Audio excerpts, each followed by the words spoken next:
লাভ করবেন, কিন্তু একটা ওই হয় কি আল্লাহ রহমত ইনশাল্লাহ হবে ইলেকশনের যেটা প্রত্যেকেই ভোট দেবে, কিন্তু একটু দৌড়াদৌড়ি না করলে আবার সেইটা আপনারাও করছেন, সাথে সাথে আমিও যে সম্পূর্ণভাবে সম্পৃক্ত এইটা জানাবার জন্য, এইটা ঘোষণা করার জন্য, এইটা আপনাদের সাথে আছি এবং আপনাদেরকে আহ্বান করার জন্য।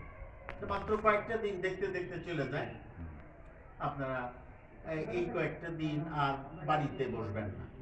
আমাদের চাচা জননেতা জনাব আব্দুল লতিফ সিদ্দিকী তার জন্য একেবারে গান প্রাণ নেমে পড়েন। আমরা এই নতুন সংসদে দুই একজন ব্যক্তির কাছ থেকে কথাবার্তা শুনতে চাই, যেটা দেশের জন্য উপকার আনবে, দেশের জন্য ইতিবাচক ফল আনবে। এবং তার মধ্যে আমি বিশ্রী খুব মানুষ পাই না, এই চাষার মতো দুই একজনে আমরা বেশি দরকার। তারপরে তো আমাদের টাঙ্গাইল কালিয়াতে কথা আছে, একটা ব্যক্তিত্ব বলে একটা জিনিস আছে, এটা মনে রাখি। কে কোন দলে গেল বা গেল না, একা একা দলে রেখে তার ব্যক্তিত্ব, উনি একজন বিশিষ্ট ব্যক্তিত্ব, এটা আমাদের গর্ব, এটা আমাদের অহংকার।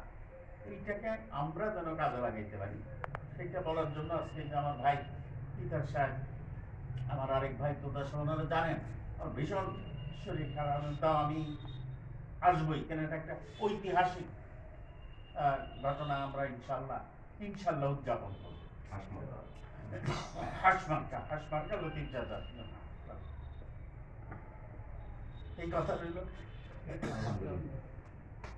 এখন আপনারা ওই যে পুরনো কথা, পায়ে লক্ষ্মী, নির্বাচনে পায়ে লক্ষ্মী। তাহলে ভাই আমাদের